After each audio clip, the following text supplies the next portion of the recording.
So let's start with you, Stephanie. What attracted you to this project? Couple of things. First of all, the script, because when I went for the audition, I didn't see Annabelle, the first one. I just went in and for the audition, and then I was curious, so I went home and I saw Annabelle, the first Annabelle, and I had so many questions about the doll and where, like, why is evil? Where does it come from? And then they sent me the script, and I was like, oh, it's so funny that this actually answers all my questions that I have about the doll. So I thought that was great. I was like, this is a great story to tell because it's the origin.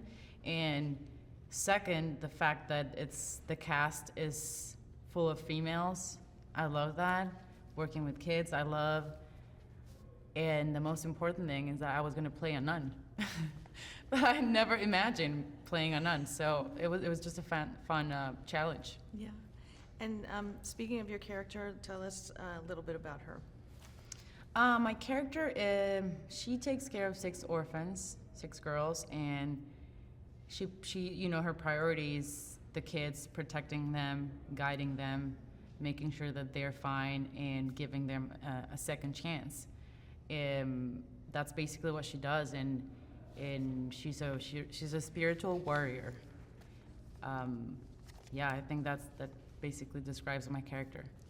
I like that description, spiritual warrior. That's cool. Yeah, I do too.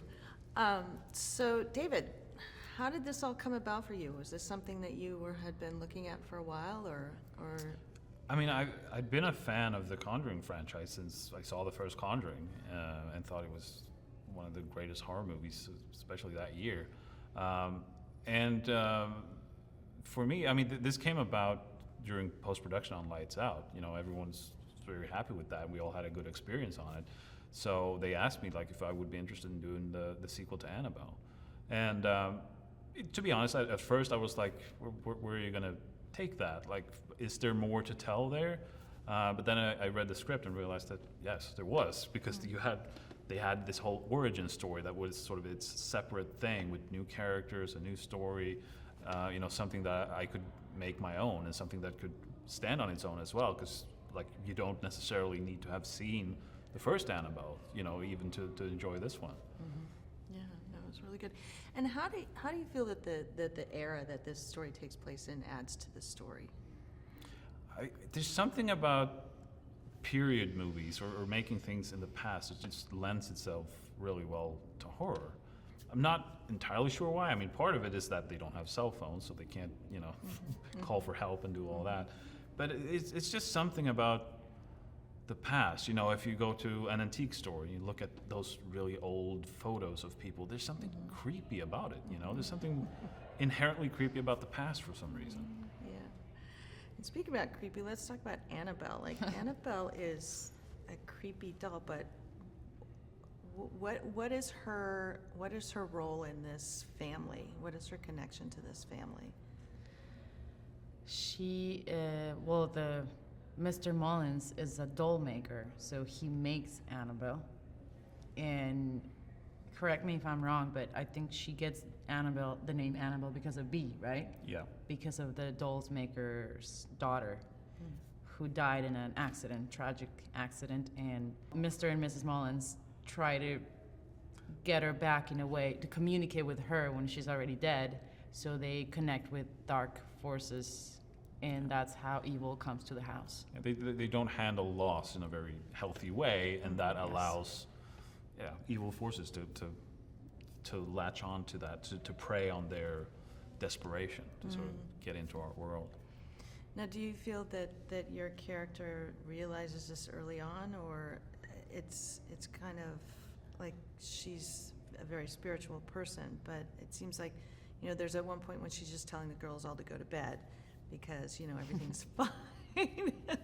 She has a lot to deal with. She can't deal with the kids. Right. Like, you can see a lot in your expressions and your face. when there's a moment of panic, I think as the grown-up, as the adult, your job is also to try to stay calm, which sometimes can seem ridiculous because a lot of things are happening, but that's your job.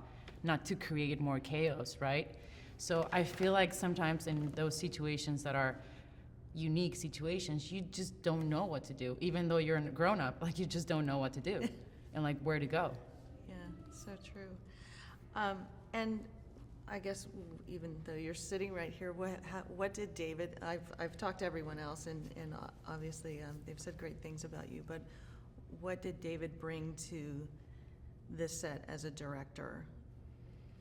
A fresh perspective, which is always really cool to see, and it's just fascinating to see him do things for the first time and be like, oh, let's just do this, and you're like, oh yeah, I mean, cool. I mean, it's not what maybe you're used to, something different, but it's because a lot of things he's doing for the first time, and that's very refreshing and really cool because he enjoys that and he loves this.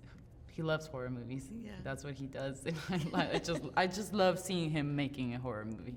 Yeah, it's great. And you got this great cast. Did it? Yes. You got very fortunate. Can you talk about some of the other? Yeah, I girls? mean, we did sort of had an extensive casting process to find these girls, to find the best ones, and I think we really managed to find the best ones. Yeah. With Talitha and Lulu and all these girls are just such professionals and so good at it, and you just automatically feel sympathetic to these poor kids, in the movie.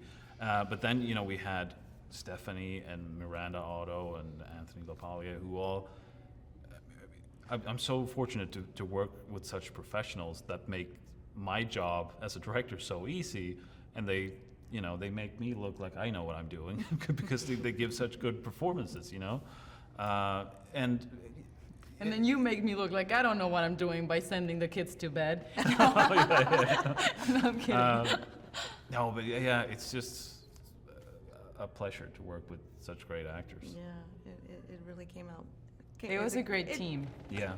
Yeah, and it's a great film. So, what would you say audiences are in store for when they go see this film? I just, they're gonna have a very fun, scary time. Yeah, Yeah. judging Yeah. by the screenings we've had so far, it's a little bit of a roller coaster ride where you have people like, oh, and then they get scared, and then you laugh about being scared, and then you go up that hill again, and There's a lot of screams and a lot of laughs